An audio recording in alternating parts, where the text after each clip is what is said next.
This episode of Crystal Clear is sponsored by Squarespace. You're right. It's brilliant. Welcome back to Crystal Clear! I'm Ultra Vox, and I've noticed that Steven Universe movie has created another big, confusing potential misconception in the fandom.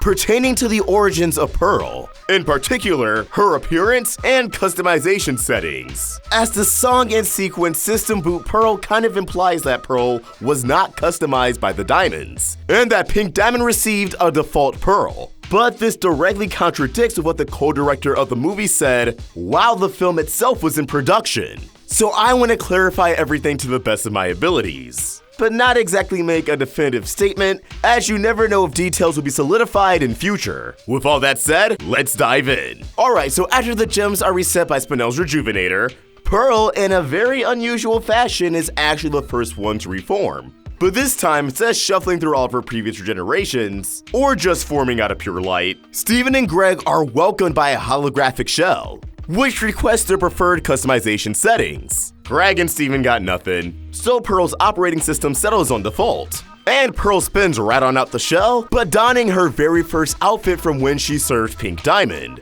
So just with this context, it would make sense that yeah, the Diamonds didn't customize Pearl. After any possible catastrophe with Pink Pearl, they just simply played it safe, right?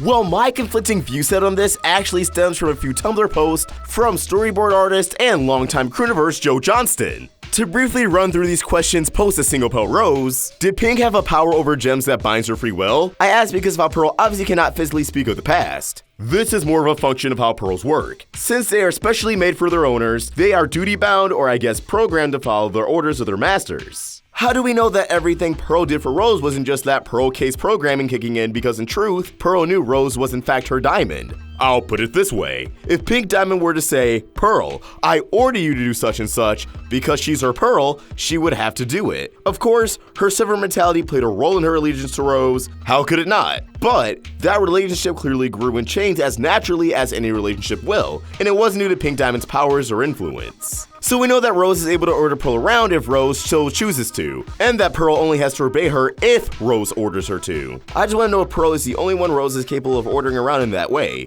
forcing someone to do something. Is it part of her being a diamond, or does it only apply to Pearl? It only applies to Pearl. Because our Pearl was made for Pink Diamond, she must follow her orders. Rose did not have this power or control over anyone else, and it's only because Pearl was made for her that Pink or Rose had this power over her. Pink is a diamond. She could order around lots of gems, but they follow because of hierarchy, not because the diamonds are mind controlling them. Is this making sense? I'm trying to clear this up for everybody, but people still seem confused. Alright, so through those questions and answers, you guys get the idea. Pearl, as a gem, was particularly made for Pink Diamond. I think this would include appearance and all. But this does not mean Steven Universe the movie presents a plot hole in any capacity. I don't believe we should view Pearl's customization settings with her appearance, but rather with her behavior. Because if we go back to the episode Now We're Only Falling Apart, Pearl actually does more or less state how she was customized by the Diamonds. I was supposed to make her happy, I just never could. Because her purpose was to make Pink Diamond happy. That's what she was customized to do. Whereas in the movie, since she was set to default, she just blindly served Greg regardless of his feelings, regardless if he was happy or not, because he was visibly annoyed and unhappy with Pearl until she got her memory back. The cues Pearl did not pick up on here, we saw her pick up on during flashbacks and Now We're Only Falling Apart. So I think in theory, our Pearl could be customized to serve any cut of gem, but her initial appearance will still stay the same. And for all we know, her capability to adapt and learn combat could actually be anchored to this. The fact she was able to educate herself in sword fighting, and spear fighting, and trident fighting, it could tie back into the possibility of Pearls being customized for court soldiers, gems who thrive off combat. So it makes sense they would want their Pearls to be able to indulge in combat as well, because that could still be a particular way of providing assistance, of being a servant. Staying in his theory, Pearls can be customized to serve lapis lazulis, emeralds, aquamarines, topazes, whatever you name it. It's kind of like how in the episode Avengers and Light Distortion, the roaming eye could be customized to accommodate different cuts of gems. So our Pearl was customized for Pink Diamond,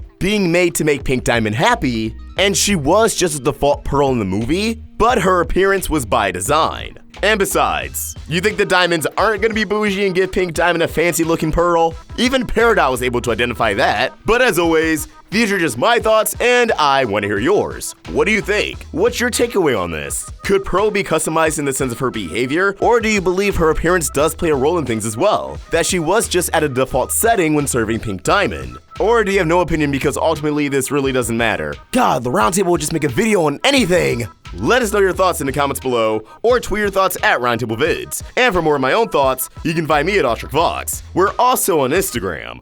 Thank you to Squarespace for sponsoring today's episode. Squarespace gives people a powerful and beautiful online platform to create your very own website.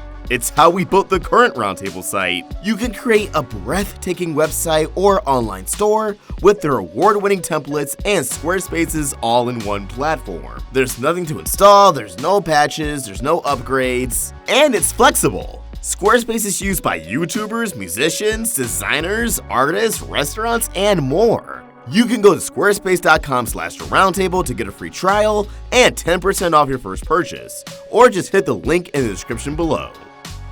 Help Roundtable grow by either becoming a member of this channel or supporting us over at Patreon. Link in the description. If you enjoyed this video, please throw it a like and subscribe to the Roundtable for more great cartoon content. Thank you for watching, and I hope you have an awesome day. OstricVox signing out.